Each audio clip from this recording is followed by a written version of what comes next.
I smiled when I told everyone I did not love my husband anymore. The thing is, I thought honesty sounded softer when people were holding wine glasses. My name is Claudia Reyes.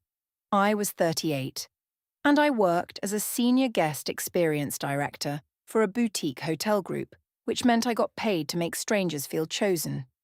2 chairs, one backyard table, and of course I believed I still controlled the room.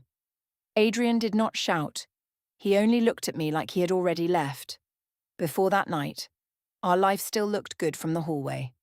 That was the part I used to hold up when I needed proof. We had framed hotel postcards near the door, a narrow black console table, and a brass room keycard sitting in a blue ceramic bowl with our real keys.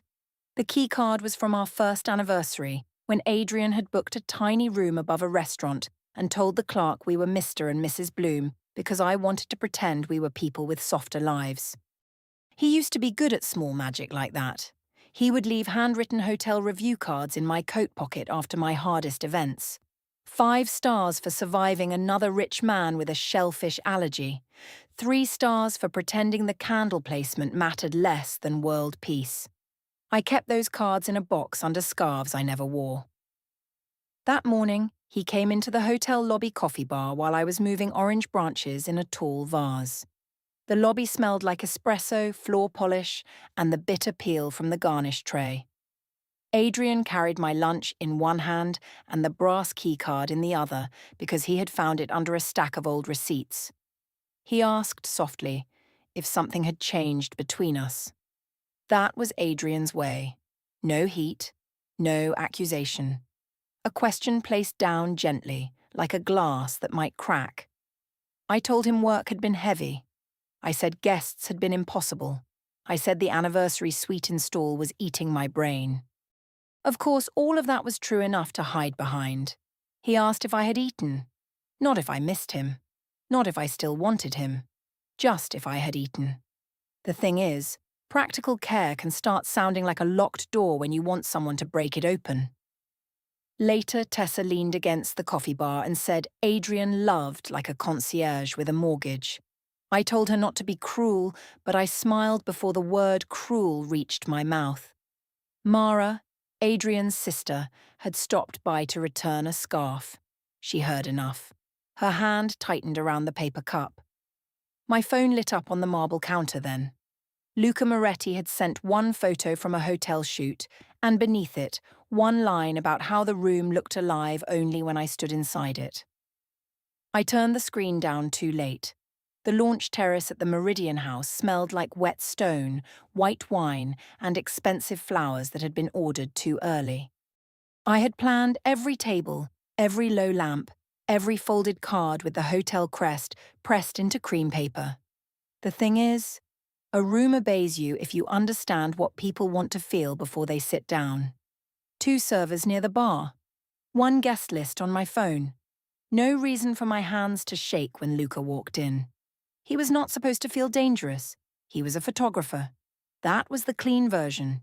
He worked with luxury hotels, private villas, resort campaigns where nobody ever looked tired unless tiredness had been styled.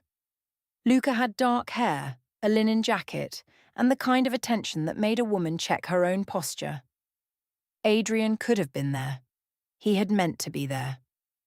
His mother had called that afternoon because the hospital needed him to sign something after a small surgery turned into a long evening. He texted that he was sorry and that he would come if he could still make the last part. I wrote back that it was fine. Of course it was not fine. A person can be needed in 2 places. I knew that. I also knew the terrace lights had been designed to make me look like the woman who had built the night, and my husband was not there to see it. That absence sat beside me like another guest. Luca found me near the glass railing after my short welcome speech. He said the hotel looked finished because I had touched every corner of it. He said it where 2 investors could hear. One of them turned toward me with a new smile, like Luca had given them permission to see what I had been trying to show all evening. That landed in a place Adrian had not reached for months. Adrian loved me through calendars, rides, soup, and insurance forms. He remembered when I disliked foam on coffee. He knew I kept painkillers in the side pocket of my work bag. He paid the gas bill before the notice came. Those things were not nothing. The thing is, they did not make me glow in front of people. Luca asked where to send the edited photos. The hotel communications email was printed on the card in my hand. My thumb still opened my personal contact screen. One small choice, one smooth lie before any lying had started. I gave him my number. Nina saw it from the bar. She was Jules's wife, and she had known me back when Adrian and I still hosted soup nights in our apartment because none of us had money for restaurants. She did not say anything then. She only lifted her glass and looked past me, not at me. After the launch, Lucas sent 3 photos. One was of the terrace, one was of the lobby, and one was of me laughing near the railing with my face turned up to the light. He wrote that some women knew how to make a room want them. Adrian called while I was sitting in the parking garage, still wearing my event heels. I watched his name move across the screen until it stopped. I told myself he would ask about the night in that careful way. I told myself I could not bear another list of practical questions. Did the florist come on time? Did the heater work? Did I eat? So I let the call die and typed that I was stuck with the vendor team. There was no vendor team left. They had packed 10 minutes earlier. That was the first active lie, though I did not call it that. I called it taking space. People love that phrase because it has clean shoes. At home, Adrian was sitting at the dining table with his laptop closed. The brass keycard lay beside his hand. He had put it there after cleaning the console bowl, he said. His voice was easy. Too easy. He asked why Luca was texting my personal phone after midnight about photos already sent to the hotel account. Specific. Factual. One named thing. That was how Adrian came to hurt. He did not bring fire. He brought the receipt. I told him Luca was a vendor and that hospitality did not stop at 5. He said he knew hospitality. He said he also knew when I turned my phone over before he entered the room. What he meant was that he wanted truth before it got worse. What I heard was that my husband had started counting my face. The thing is, my father used to count my mother's smiles. He would ask who made her laugh after he had already stopped trying. Then he left anyway, for a woman who wore red lipstick to school meetings and never seemed to ask permission to be visible. My mother kept saying that a quiet wife becomes furniture before anyone admits the house has changed. So when Adrian asked one careful question, I heard a whole childhood standing behind him. I told him he only cared now because another man had noticed me. I said that he had become interested in desire only after someone else had pointed a camera at it. He looked down at the brass keycard. His thumb moved once over the raised numbers. He said that was not fair. I told him fairness was easy for people who never had to beg to be seen. The consequence came without a sound. He stopped asking about dinner. He stopped reaching for my hand when we passed in the hallway. The next morning he still made coffee, but he put my mug on the counter instead of carrying it to me. At work, Tessa found me in the linen room, where clean sheets sat in white blocks on metal shelves. I told her Adrian had made Luca's message into a whole event. She said men loved calm women until calm women remembered they had blood. She said I deserved to be seen where lights were on. I laughed because Tessa made bad choices sound like a brand strategy. Nina texted that afternoon asking if everything was okay after the launch. I answered with a heart and no words. She did not send another message. By Friday, Luca had sent another photo, cropped close on my face. Adrian had stopped touching the brass keycard in the bowl. Tessa told me Jules and Nina were hosting a backyard anniversary party on Saturday, and that I should wear something that reminded Adrian I was not a household appliance. Of course, I said she was being dramatic. Then I chose the red dress. Jules and Nina's backyard was strung with amber lights, the kind that make everyone look warmer than they are. The grass smelled damp near the fence, and the long table had too many candles for a party where people would end up drinking from plastic cups anyway. The thing is, backyard parties are dangerous because they pretend to be casual. 2 coolers near the steps. 1 red dress. No private place for a marriage to hide. Adrian arrived beside me in a dark shirt I had once told him made his shoulders look serious. He brought wine because he never came empty-handed. He kissed Nina's cheek, shook Jules's hand, and carried a tray of glasses outside without being asked. Useful, steady, loved by hosts, invisible beside me. That was the ugly sentence I did not say then, but my body moved like I had already believed it. Luca was there because Jules had hired him for a hotel charity shoot once and liked collecting people who made ordinary parties feel connected to larger rooms. He stood near the outdoor bar with a camera bag by his feet. When he saw me, he did not come over quickly. That was part of his skill. He looked, waited, and let me be the one who felt chosen by crossing the space. Tessa hugged me near the patio and said I looked like trouble with good tailoring. Mara was by the drinks table with Adrian, speaking to him quietly. When her eyes moved to my dress, then to Luca, then back to me, I told myself Adrian's family had always enjoyed turning concern into a hobby. The first hour was harmless if you did not count what people were not saying. Adrian fixed one of the string lights when it flickered. Jules thanked him too loudly. Nina watched me whenever Luca leaned close enough to show me something on his camera. Tessa laughed at the right moments, but her laugh had begun to arrive half a second late. Then Jules lifted his glass and said everyone had to answer one anniversary question before dessert. He asked what kept love alive after years of bills, laundry, and watching each other chew. People laughed. Easy laughs. Safe laughs. Nina said patience. Jules said good wine and selective hearing. Tessa said separate bathrooms if God loved you. Someone asked Adrian and me. Adrian looked at me first, not to trap me, to include me. That small courtesy irritated me more than a challenge would have. I could have said memory. I could have said forgiveness. I could have said nothing and let Adrian answer. Instead, I smiled. I said comfort kept some marriages alive, but comfort was not the same as love. The table made one soft sound, like air shifting under a door. Adrian did not move. His hand rested on the back of my chair. I could feel the weight of it through the wood, not touching me, just near. That was him. Always near. Always careful. Never enough fire to make the room turn. Jules laughed because he did not yet understand what kind of answer he had opened. He said comfort sounded underrated. I told him comfort was useful. I said Adrian was safe, predictable, and easy to keep around. I made my voice light. Lightness matters. It lets people pretend cruelty is only style. Tessa laughed first. Sharp. Then she saw Mara's face and stopped. Adrian's hand left the back of my chair. The silence did not come all at once. It moved person by person. Nina lowered her glass. Jules looked at his wife as if she had the instructions for the room. Mara stared at Adrian, not at me. Luca looked down at his drink, which should have told me more than it did.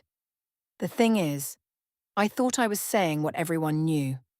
I thought truth became less cruel when you said it with polish.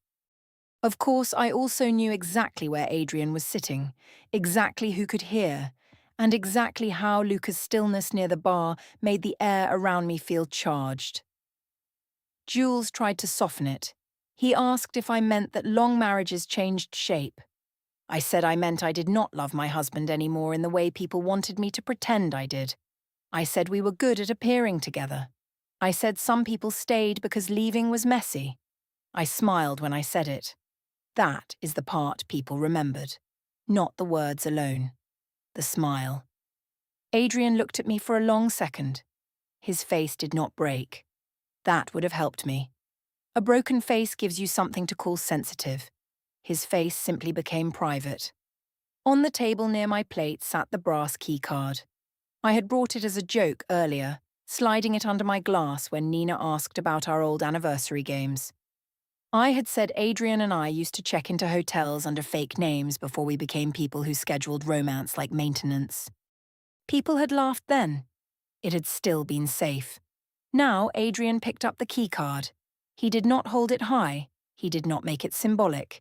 He took it from beneath my glass, wiped one wet ring from its corner with his thumb, and placed it in his jacket pocket.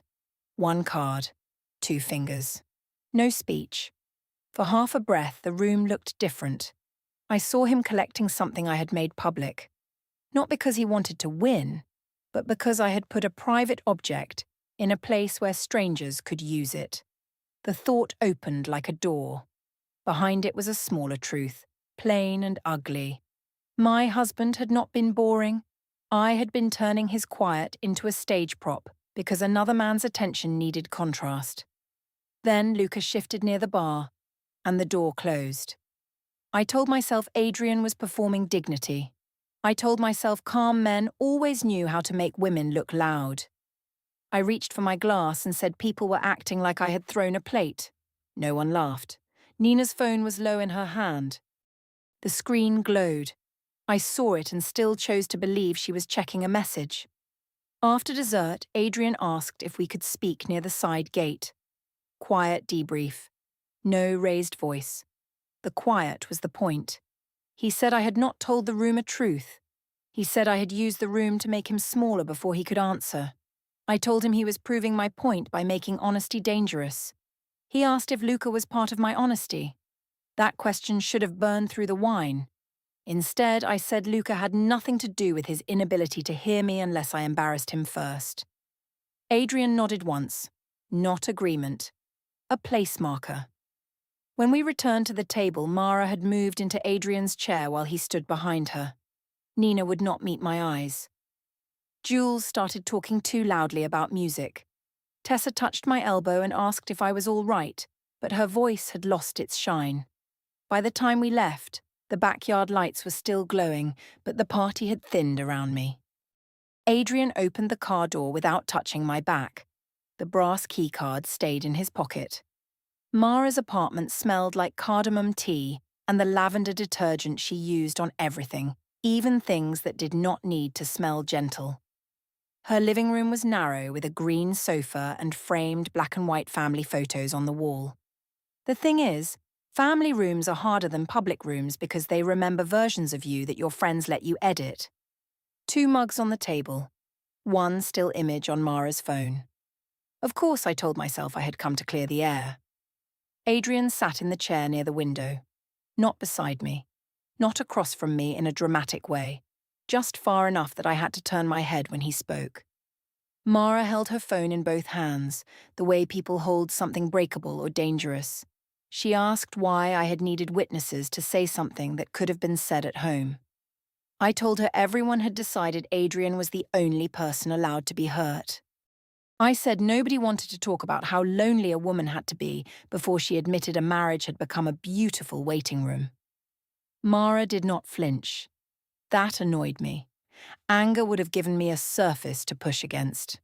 Her calm made me sound like the only loud object in the room. She turned the phone toward me. It was a still from Nina's recording. My face was bright under the backyard lights. My glass was raised. Adrian was beside me, hand no longer on my chair, his body angled slightly away. Luca stood blurred near the bar in the background. 1 image. 4 witnesses. No caption needed. I said the picture made it look worse than it was. Mara asked what better angle would make me saying I did not love my husband sound kind. That landed too cleanly, so I moved around it. I told her Adrian had made love into a set of reservations and careful notes. I said he booked rooms, checked heaters, remembered meals, and still somehow made me feel like a guest he had already checked in. I told her she knew him. I said he could manage a life until the life inside it went quiet.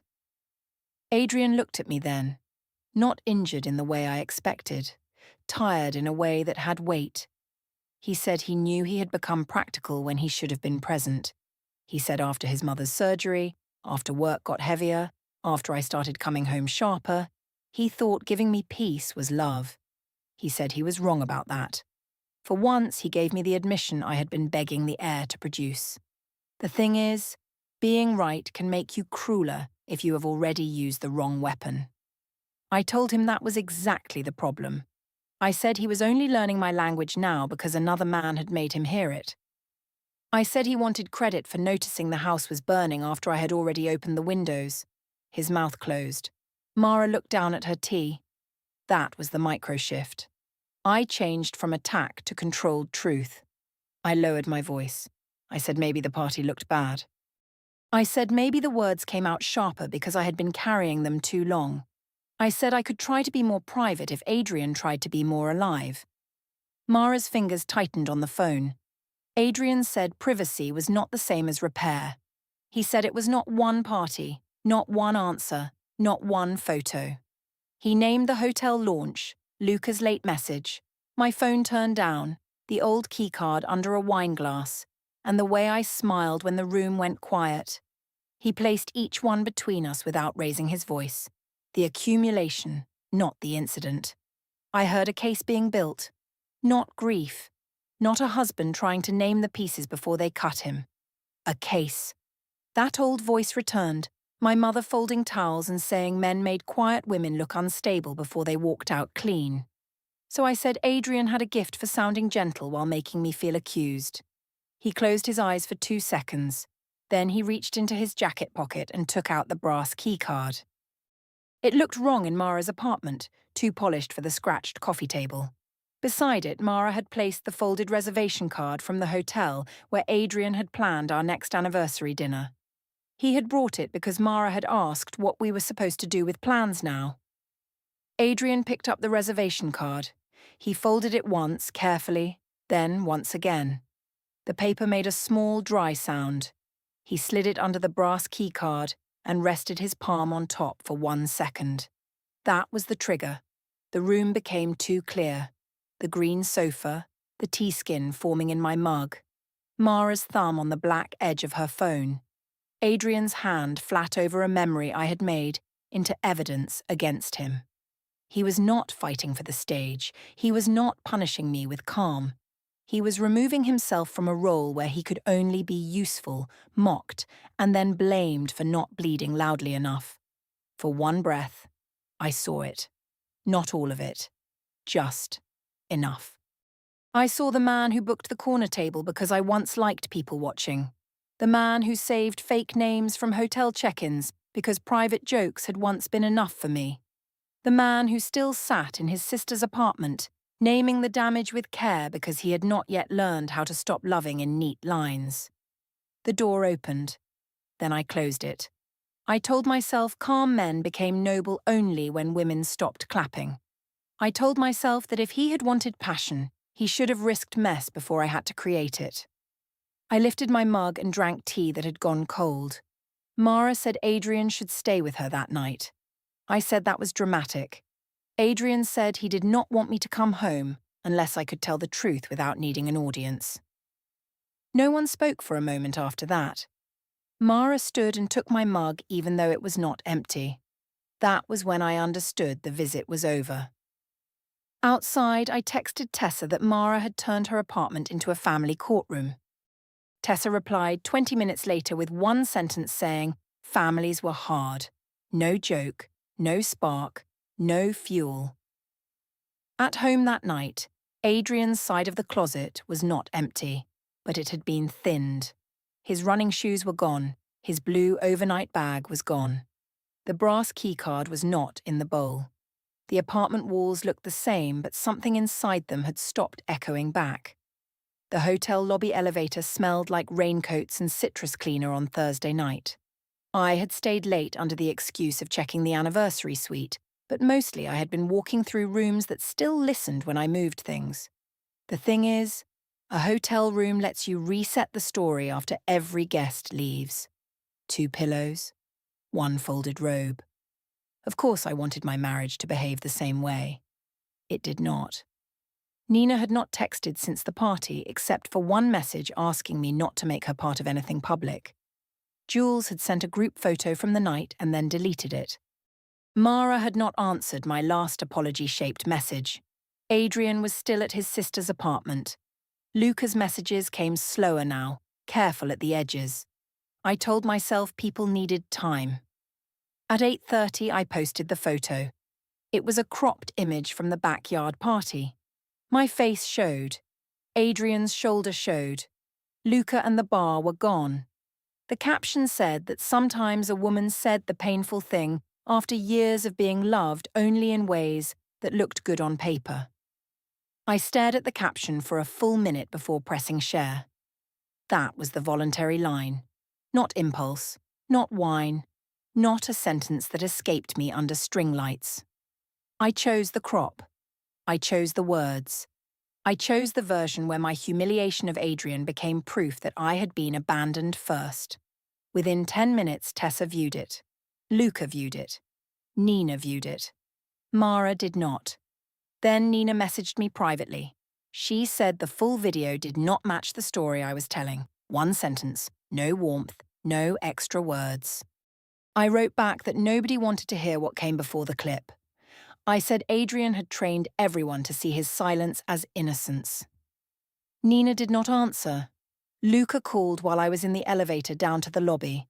His voice sounded lower than usual, as if he was speaking from a place where other people might hear him.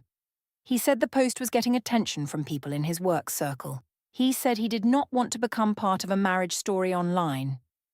The thing is, I had thought Luca liked being the man in the background.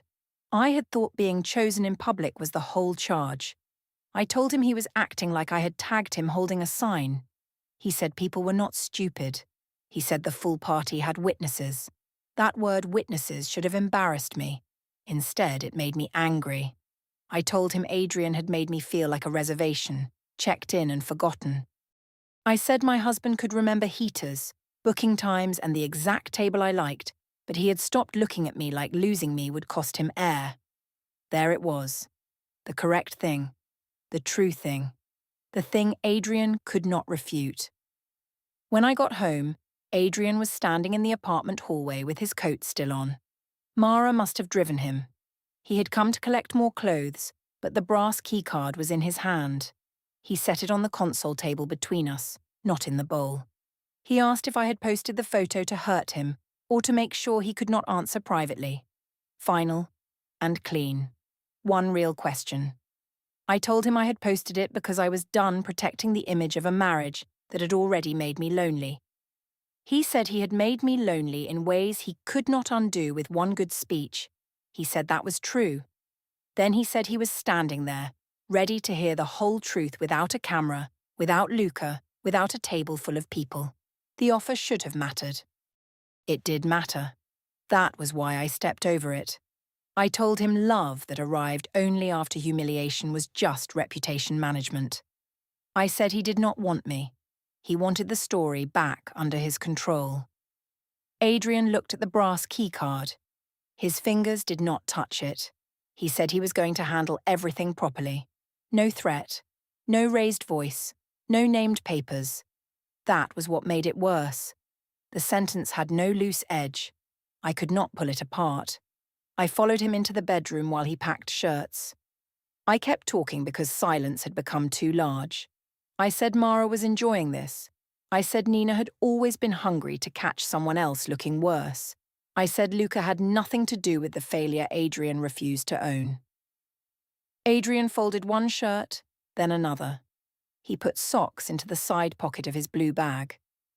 The asymmetry in the room was unbearable. I was all words. He had become logistics.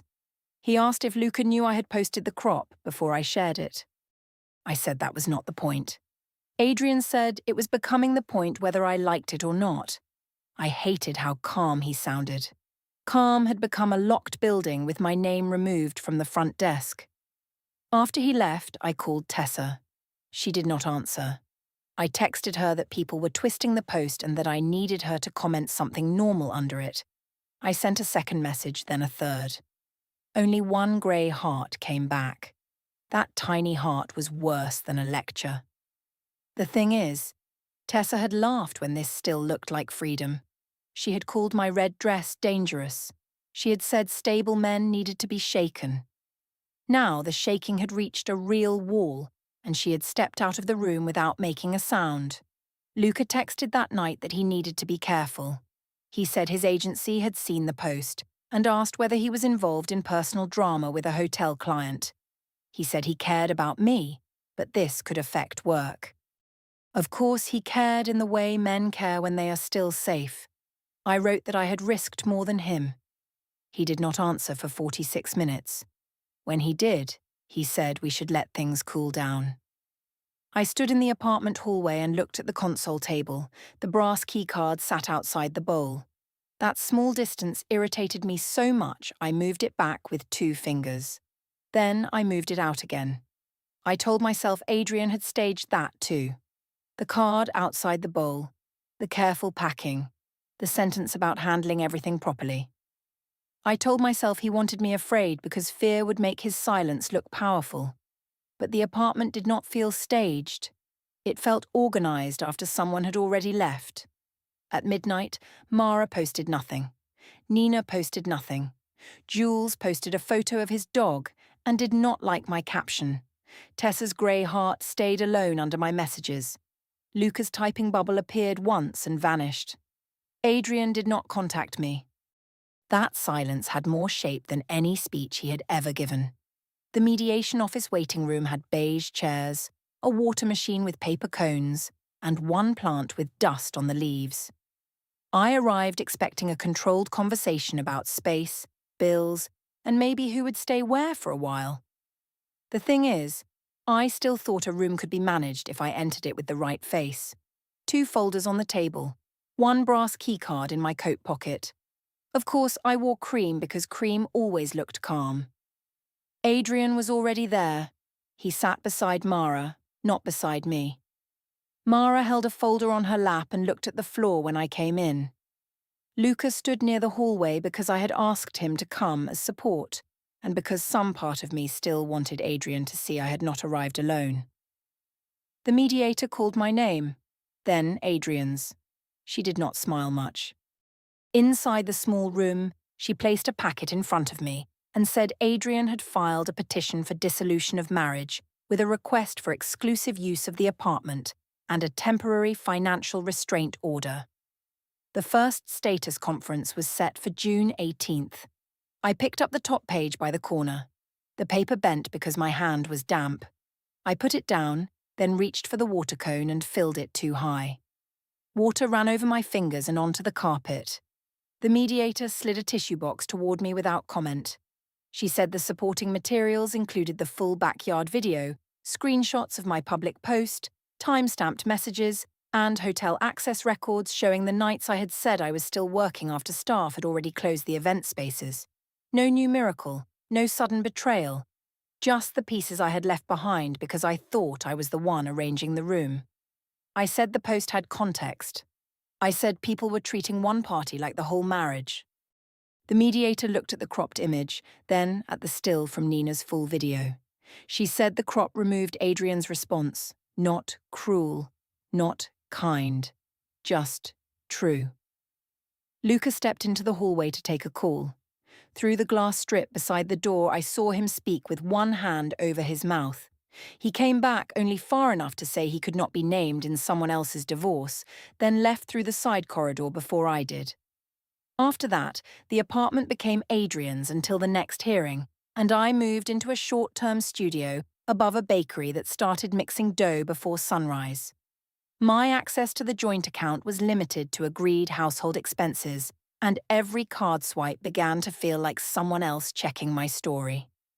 Nina stopped inviting me to dinners, Jules answered only practical texts, and Tessa stopped bringing coffee to my office door. Luca sent one careful message saying distance was best until things settled. At work, the private anniversary events went to another director because my name had become too easy to whisper near romance packages. The thing is, I thought witnesses would prove I was still wanted. I thought if enough people saw me choose myself, I would stop feeling like a woman kept out of habit. But all those witnesses saw was the exact shape of Adrian leaving before I understood he had gone. I had built rooms for love to look perfect, then used one to make my husband disappear. The brass keycard ended up in the hotel lost and found drawer with no room number attached. The last room I designed for us had no place left for my husband.